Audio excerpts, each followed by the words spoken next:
The holographic display flickered, casting ghostly shadows across the United Galactic Conference Hall. Delegates from 17 different star systems sat in carefully arranged seating, each representative a delicate balance of diplomatic tension and calculated neutrality. Elena Rodriguez stood at the central podium, her olive skin catching the soft blue light of the quantum communication array behind her. She was mid-sentence when the first distortion appeared. Most would have missed it, a microscopic shimmer in the air, barely perceptible to even the most advanced sensor systems. But Elena's hand stopped mid-gesture. Her eyes, sharp and calculating, caught the almost imperceptible movement near the far left corner of the hall. The Zarkonian delegation sat motionless. Ambassador Krultax, a towering reptilian creature with iridescent scales and 3 separately moving eyes, watched her with an unsettling stillness that sent a chill down the spines of those who understood interspecies diplomacy. Something was wrong. Elena's neural implant, a cutting-edge communication device embedded at the base of her skull, began to pulse with a warning frequency. Microsecond data streams flickered across her enhanced visual cortex, too fast for human eyes to consciously process. But her augmented brain could read them perfectly. Threat. Imminent. Unknown origin. She took a single step back from the podium. The molecular disruptor blast hit her before anyone could react. Time seemed to stretch and compress simultaneously. The weapon was unlike anything seen in galactic warfare, a perfect fusion of quantum mechanics and targeted molecular deconstruction. Rodriguez's body began to dissolve from the inside out, her molecular structure breaking down in a manner so precise that for several breathless moments she remained standing. Delegates erupted into chaos. The Centaurian representatives, 6-limbed beings of pure energy contained within crystalline exoskeletons, began to pulse with defensive resonance fields. Holographic emergency protocols activated across the conference hall, creating a labyrinth of shimmering safety barriers and evacuation pathways.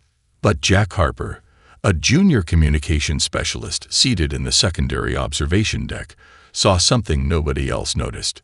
His enhanced optical implants, a recent prototype developed by the Earth Advanced Intelligence Research Division, caught a microscopic data chip embedding itself into the conference hall's emergency broadcast system.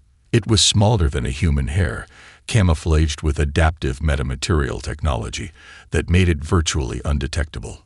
While everyone else was consumed by shock and horror, Harper's training kicked in. His fingers danced across a hidden quantum communication interface, initiating a series of encrypted data captures and forensic trace protocols. The chip was broadcasting, not sound, not vision, but a complex quantum signature that seemed to be transmitting something far more intricate than a simple communication signal. Rodriguez's body finally collapsed. The holographic displays froze her final moment. A statesperson mid-speech, suddenly transformed into a victim. Her blood pooled on the polished conference floor, a stark crimson against the pristine white surface. The molecular deconstruction had been so precise that her clothing remained perfectly intact, creating an eerily peaceful scene of destruction. Ambassador Krultax remained motionless. No surprise, no reaction. Just a cold, calculating stillness that spoke volumes to those who understood the complex political landscape of interstellar diplomacy. Jack Harper continued his silent data capture, knowing that the microscopic chip represented something far more significant than a simple assassination tool. This was a message, a challenge, the opening move in what would become the most significant conflict in human history. The United Galactic Conference Hall had just become a battlefield, though most present didn't realize it yet. Elena Rodriguez was dead, but her legacy was only beginning. The Earth Intelligence Headquarters buzzed with a controlled intensity that bordered on electric silence. Jack Harper sat in a sealed, quantum-shielded conference room, his fingers dancing across a holographic interface that flickered with layers of encrypted data. The microscopic chip he'd captured from the conference hall now occupied the center of a complex three-dimensional projection, its seemingly simple structure hiding incomprehensible complexity. Admiral Catherine Wells studied the projection, her cybernetic eye, a replacement from a previous conflict, scanning the data with inhuman precision. She had seen countless strategic briefings, survived 3 interstellar conflicts, and lost more colleagues than most would remember in a lifetime. But this was different. "Talk me through what you found," Wells commanded, her voice a razor-sharp instrument of professional curiosity. Harper took a deep breath. The chip was unlike any communication device they'd encountered. Its quantum signature suggested multiple layers of information transmission, not just a simple data storage mechanism, but a complex neural network that seemed to adapt and evolve in real time. "It's not just a recording device," Harper explained, zooming in on microscopic sections of the chip. "It's a living information construct. See these molecular patterns? They're continuously reconfiguring themselves. It's like the chip is thinking, not just storing information." The implications were staggering. Nearby, Dr. Marcus Rodriguez, Alina's brother and the lead quantum systems engineer, rolled a holographic display, bringing up additional data points. His sister's assassination had transformed him from a peaceful researcher into a focused instrument of potential vengeance. "The molecular deconstruction technology used," Marcus began, his voice tight with controlled emotion. "It's beyond anything in our current galactic database. The precision suggests not just advanced technology, but a fundamental understanding of quantum mechanics that goes beyond conventional scientific boundaries." Admiral Wells leaned forward. Her cybernetic eye shifted through multiple spectral ranges, analyzing the holographic projection from angles human vision could never comprehend. This wasn't just an assassination. This was a message, a challenge. Jack Harper noticed something else. Buried deep within the chip's quantum signature was a complex mathematical sequence, a pattern that seemed to pulse with an almost organic rhythm. It reminded him of the communication algorithms used by the most advanced alien species, but with a complexity that suggested something entirely new. "We're missing something," Harper muttered, more to himself than to the others in the room. Dr. Rodriguez's fingers flew across another interface, pulling up historical diplomatic communications, weapon development reports, and classified intelligence briefings. The room's quantum-shielded walls prevented any external scanning or information leakage, a necessity when discussing potential galactic conflict. The team worked in synchronized silence. Each member brought a unique perspective: Harper's communication expertise, Wells' strategic military background, Rodriguez's quantum systems knowledge. They were building a picture of an assassination that was far more than a simple act of violence. A notification pinged on Harper's personal communication device, an encrypted message from a deep-cover intelligence operative working within Zarkonian diplomatic circles. The message was brief, encoded in a quantum encryption that would self-destruct milliseconds after being read. "We have a potential source," Harper announced, his voice carefully modulated. "Someone within the Zarkonian political structure who might be willing to provide additional information." Admiral Wells raised an eyebrow. In the complex world of interstellar diplomacy, such offers rarely came without significant complications.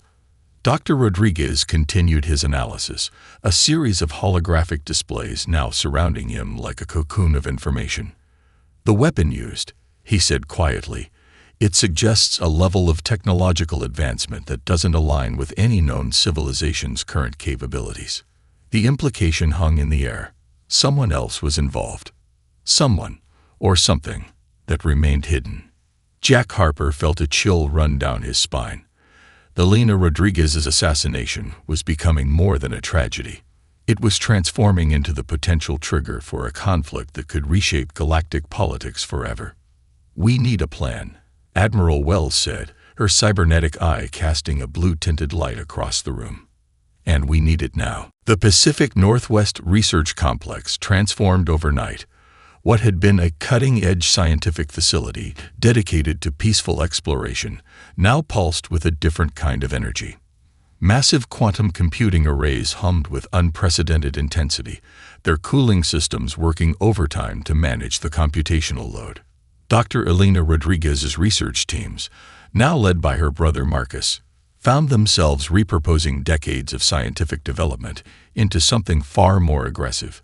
Laboratories that once explored deep space communication protocols now designed weapons that defied conventional understanding of physics. Jack Harper stood in the central command center, watching as teams of researchers worked with a combination of scientific precision and barely contained fury. Holographic displays tracked multiple research streams: quantum entanglement weaponry, molecular deconstruction technologies, adaptive battlefield intelligence systems. "We're rewriting the fundamental rules of engagement," Dr. Sarah Nakamura told Harper, her hands dancing across a quantum interface that seemed to respond to her thoughts as much as her touch. Nakamura had been Elena Rodriguez's closest scientific collaborator, and her grief had transformed into a laser-focused determination. The breakthrough came from an unexpected source. A team of young researchers, none over the age of 30, had been experimenting with diplomatic communication algorithms. What began as a theoretical project about interstellar language translation had suddenly become something far more potent. They had discovered a way to weaponize information transmission itself. "It's not just about sending a message," explained Ryan Chen, the team's lead researcher.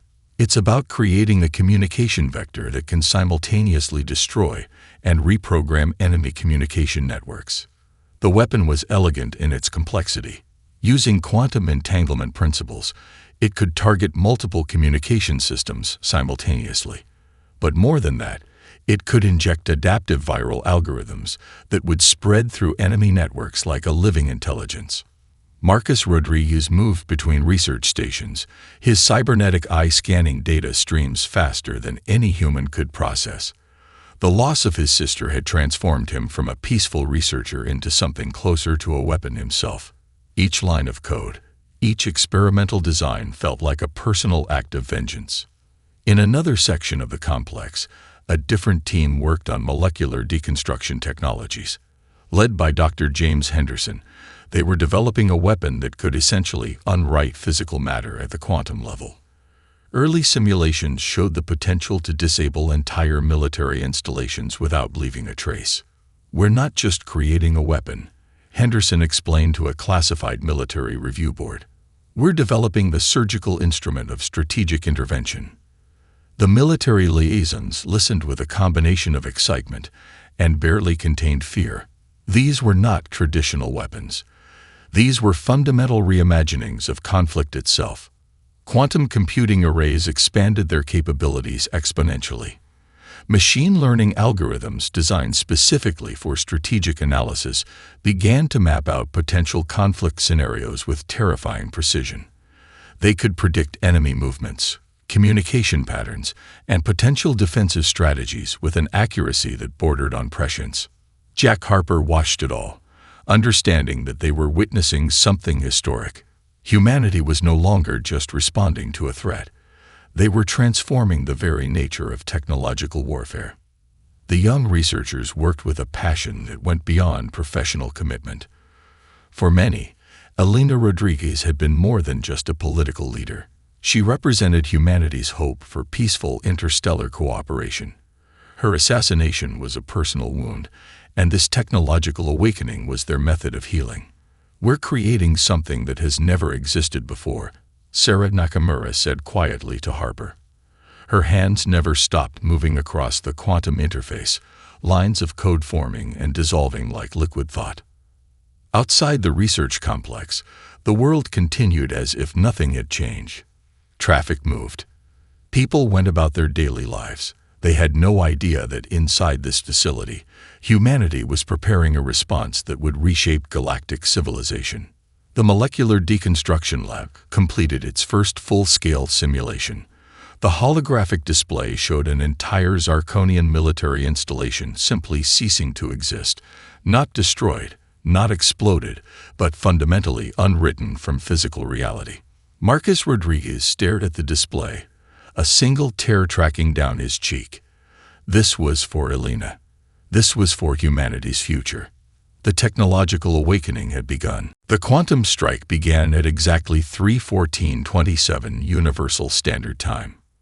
Jack Harper sat in the central command hub, his hands hovering above a holographic interface that seemed to breathe with living intelligence.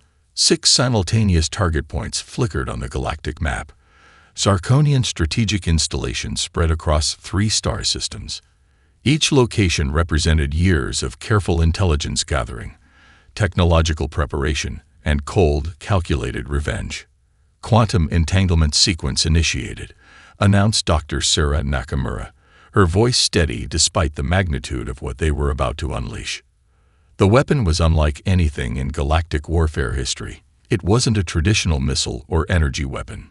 Instead, it was a quantum communication vector that could simultaneously exist and not exist, targeting multiple points with a precision that defied classical physics. Marcus Rodriguez monitored the molecular deconstruction algorithms. His cybernetic eye tracked millions of data points per second, each calculation a testament to human technological innovation. The loss of his sister had transformed him into something between a scientist and a weapon of pure strategic intent. The first target was a massive Zarkonian communication relay station orbiting the gas giant Krell 9. As the quantum strike engaged, the entire installation simply ceased to exist, not destroyed, not exploded, simply unwritten from physical reality. Holographic displays showed the impossible. Where a complex orbital facility had existed moments before, there was now nothing. No debris, no radiation signature, no evidence of destruction. Just pure, absolute absence. Direct hit, Harper muttered, his fingers dancing across additional communication interfaces.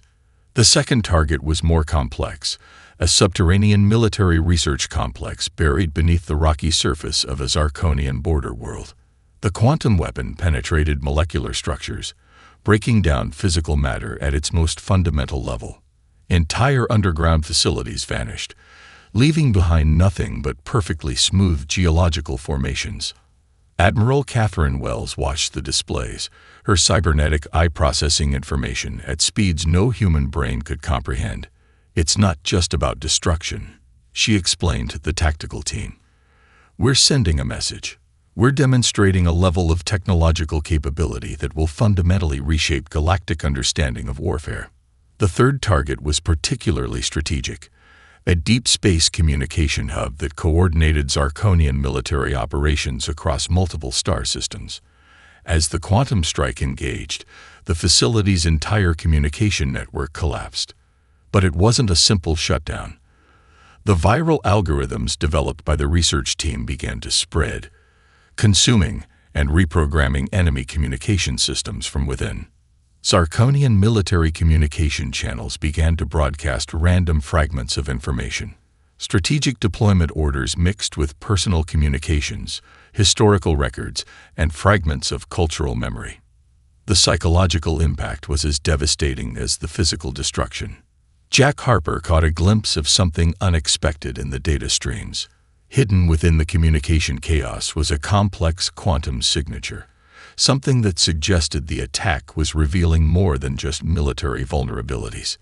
"We're getting unexpected data responses," he announced to the team. "Something in these communication networks doesn't align with our initial intelligence." Dr. Nakamura's fingers flew across her interface. "Quantum encryption patterns. They're different from what our initial analysis suggested. Someone, or something, has been hiding additional layers of information." The fourth and fifth targets fell within milliseconds of each other. A shipyard construction facility and a critical resource extraction operation simply vanished, leaving no trace of their previous existence. The final target was the most complicated. A diplomatic communication relay that also served as a critical intelligence gathering point. The quantum strike didn't just destroy the facility. It rewrote its entire operational history, creating a cascading information collapse that would take years for the Zarkonian Empire to fully understand. "Strike complete," Marcus Rodriguez announced, his voice a mixture of professional calm and personal satisfaction. Admiral Wells studied the galactic map. 6 strategic Zarkonian installations had been eliminated without a single human casualty. No traditional weapons had been fired. No ships had been deployed.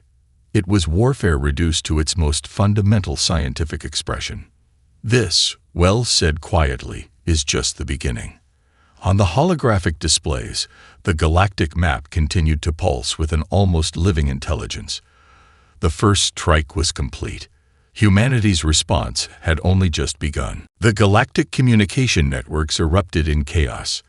Admiral Catherine Wells studied the holographic displays in the United Earth Diplomatic Command Center, her cybernetic eye parsing information faster than any human intelligence could process. The quantum strike had done more than destroy Zarkonian installations. It had fundamentally reshaped the political landscape of known space. Jack Harper stood beside her, monitoring the cascading diplomatic responses. Smaller civilizations that had long suffered under Zarkonian expansionism began to emerge from the shadows of silence. The Centaurian Collective was the first to make contact. Their crystalline communication arrays transmitted a message that was part diplomatic communique, part historical revelation. Ambassador Lyra Cathan, a being of pure energy contained within an intricate geometric exoskeleton, appeared as a holographic projection in the command center. Humanity has done what no civilization has managed in 3 standard galactic centuries. Cathan stated, their voice a harmonic resonance that seemed to vibrate through the room's quantum-shielded walls. You have exposed the fundamental vulnerabilities of the Zarkonian imperial structure. Dr. Marcus Rodriguez analyzed the transmission, his cybernetic systems parsing layers of hidden meaning. The Centaurian message was more than a simple communication. It was a carefully constructed piece of political intelligence that revealed decades of suppressed information about Zarkonian expansionist policies. They're not just offering support, Marcus muttered to Harper. They're providing a complete historical intelligence package. The holographic displays began to fill with data streams from multiple star systems. The Vornak Mercantile Consortium, a collection of trading species previously forced to pay exorbitant tribute to the Zarkonian Empire, started sharing classified trade route information. Economic maps that had been closely guarded for generations now became open source. Sarah Nakamura managed the incoming data streams, her fingers dancing across quantum interfaces that seemed to breathe with living intelligence. We're receiving intelligence from at least 14 different civilization clusters, she announced. Each transmission is a carefully constructed piece of strategic information. Admiral Wells understood the deeper significance. This was more than a simple military response. Humanity had become a catalyst for galactic political transformation. The Zarkonian Empire's communication networks continued to broadcast fragments of confusion.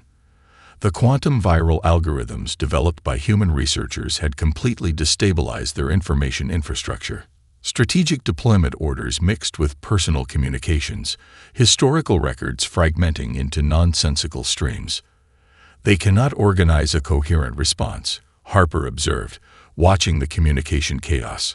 A transmission came through from the Quantum Diplomatic Research Center on Europa.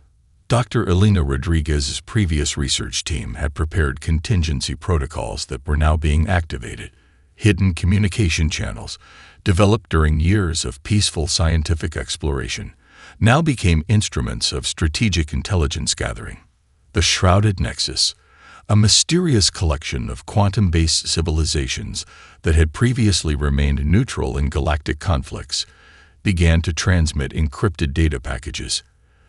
These were civilizations that existed partially outside traditional space-time constraints, and their intelligence was unlike anything humans had previously encountered. Marcus Rodriguez's cybernetic systems worked overtime, decrypting and analyzing the transmissions. These aren't just communication streams, he told Wells and Harper.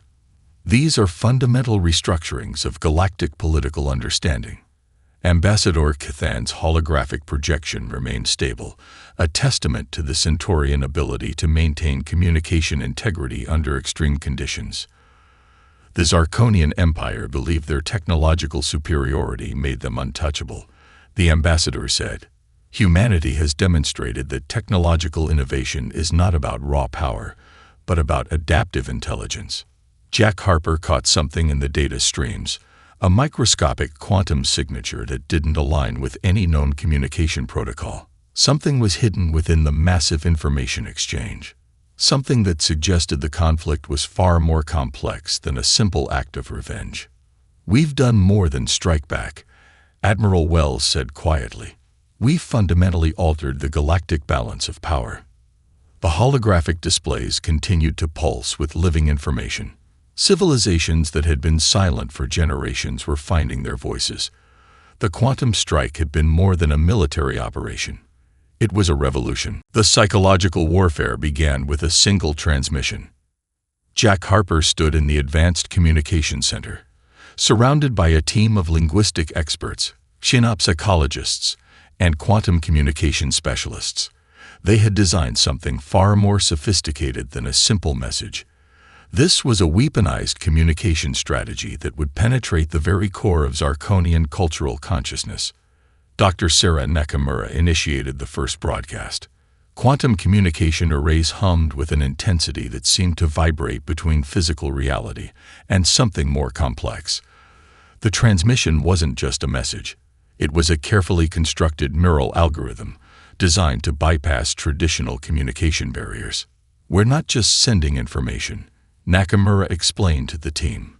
"We're creating the communication vector that can simultaneously inform, destabilize, and restructure psychological understanding." The first layer of the transmission contained a complete, unredacted historical record of Zarkonian imperial expansions. Every conquered civilization, every suppressed rebellion, every act of cultural genocide meticulously documented with quantum-verified historical data. But this was more than a simple historical record. Embedded within the transmission were adaptive linguistic algorithms that could translate the information into the most psychologically impactful form for each receiving civilization. The message would read differently for a Zarkonian military commander, a civilian bureaucrat, or a citizen on the margins of the imperial structure. Marcus Rodriguez monitored the transmission's quantum signature. His cybernetic eye tracked millions of data points, analyzing the psychological impact in real time. The broadcast was designed to do more than inform. It was meant to create fundamental cognitive dissonance within the Zarkonian societal structure. Admiral Catherine Wells watched the holographic displays, her cybernetic implant processing the psychological warfare strategies with inhuman precision. "This is about breaking their collective narrative," she told Harper. "We're not just attacking their military installations. We're dismantling their entire cultural mythology." The second layer of the transmission was even more insidious. Encrypted within the historical records were personal communications, military strategies, and hidden diplomatic correspondences that the Zarkonian leadership had believed were completely secure. Private messages, suppressed reports, moments of doubt and weakness exposed to the entire galactic community. Jack Harper caught a glimpse of something unexpected in the transmission algorithms. The communication wasn't just broadcasting information. It was actively adapting, creating personalized psychological pressure points for each receiver. "We're seeing real-time psychological profiling," he announced to the team. "The transmission is literally restructuring itself to maximize emotional and cognitive impact." Zarkonian communication networks began to fragment. Military communication channels mixed with personal communications. Strategic deployment orders became intertwined with personal moments of doubt and historical revelations of imperial crimes. The Centaurian ambassador, Lyra Cathan, observed the transmission with what could only be described as professional admiration. "Humanity has transformed warfare, the crystalline being transmitted. This is not destruction. This is a complete psychological deconstruction." Dr. Nakamura and her team continued to monitor the transmission's impact. They had developed algorithms that could track psychological responses across entire civilizations, stress levels, communication patterns, fundamental shifts in collective consciousness. Marcus Rodriguez noticed something fascinating in the data streams. The transmission was creating micro-fractures in the Zarkonian social structure. Military units were beginning to question their historical narratives. Civilian populations were experiencing collective cognitive dissonance. "We're not just attacking their communication systems," Marcus explained to Harper. "We're providing a complete psychological alternative to their existing cultural understanding." The final layer of the transmission was the most complex. Embedded within the historical records and personal communications were adaptive reconstruction algorithms. These weren't just exposing the truth, they were providing framework for alternative social structures, alternative historical narratives. Admiral Wells understood the deeper strategy. "This is about giving them a choice," she said quietly.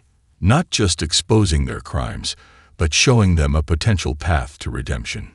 The quantum communication arrays continued to pulse. Civilizations across multiple star systems watched in a combination of terror and fascination.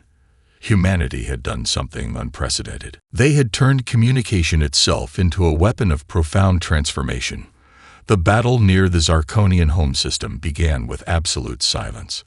Jack Harper stood on the bridge of the United Earth Quantum Tactical Vessel Horizon, his hands hovering above a holographic interface that seemed to breathe with living intelligence.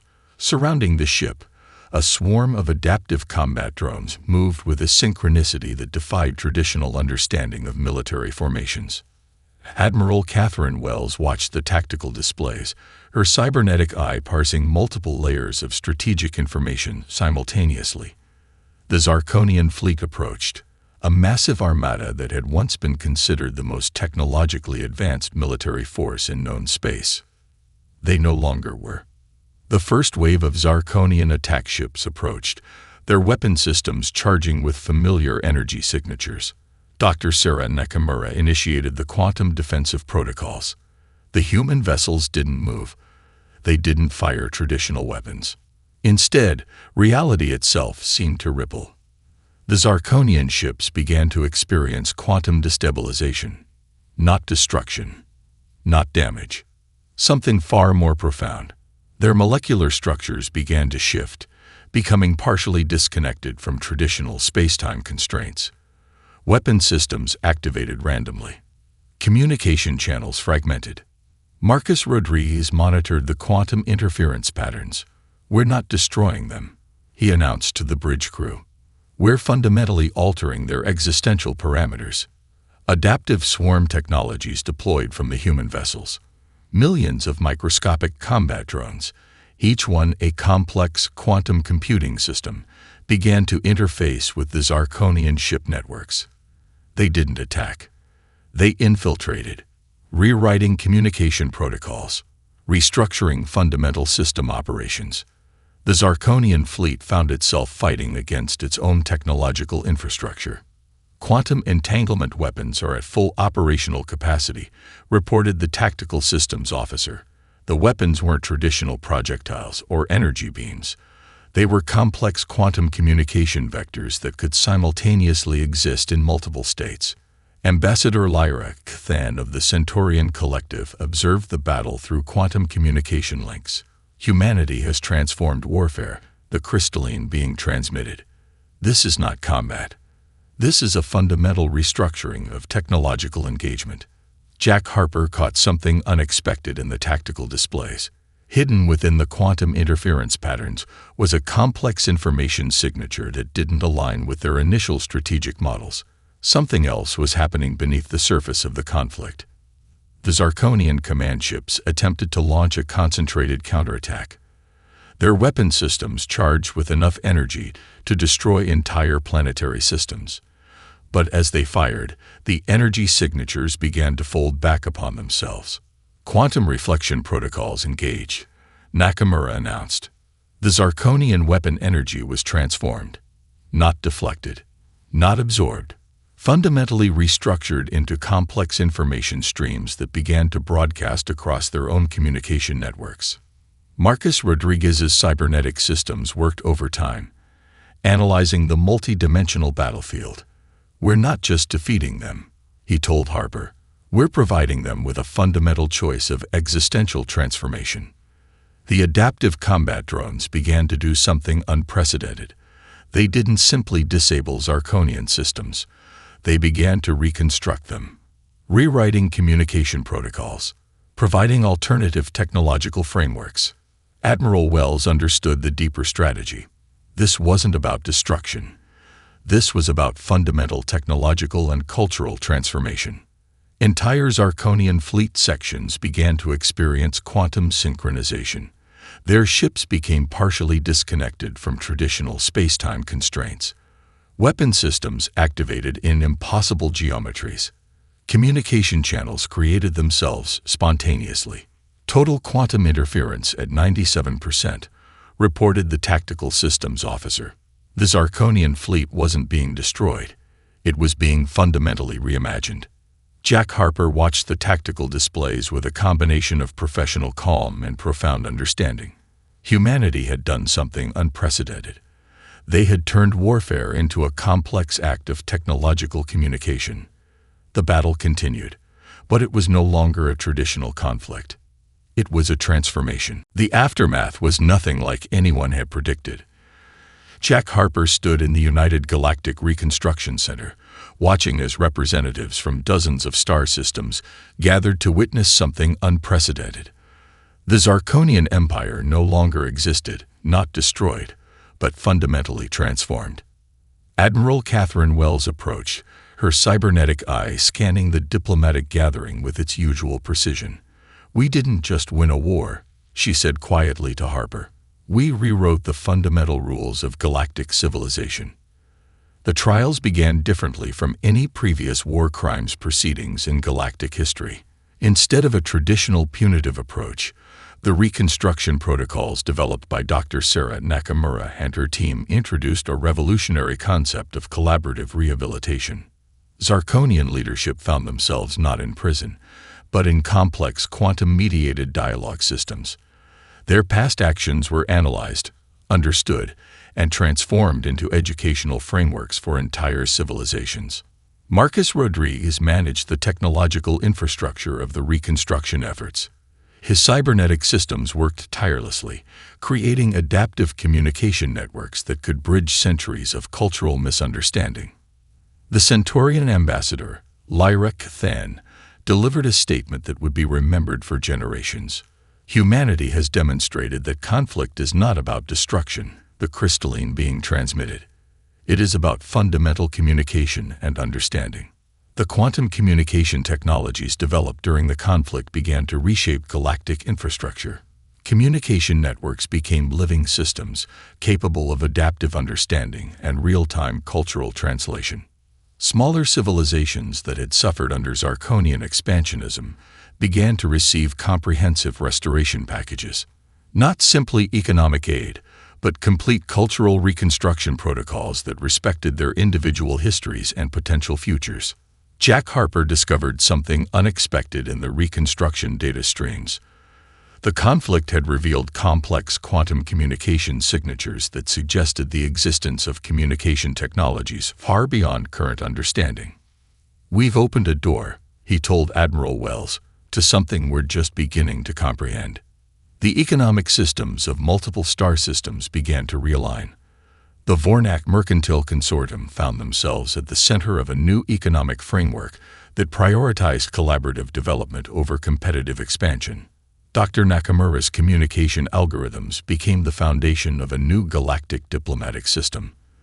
They weren't just translation tools. They were complex understanding frameworks that could bridge fundamental differences between entirely different types of consciousness.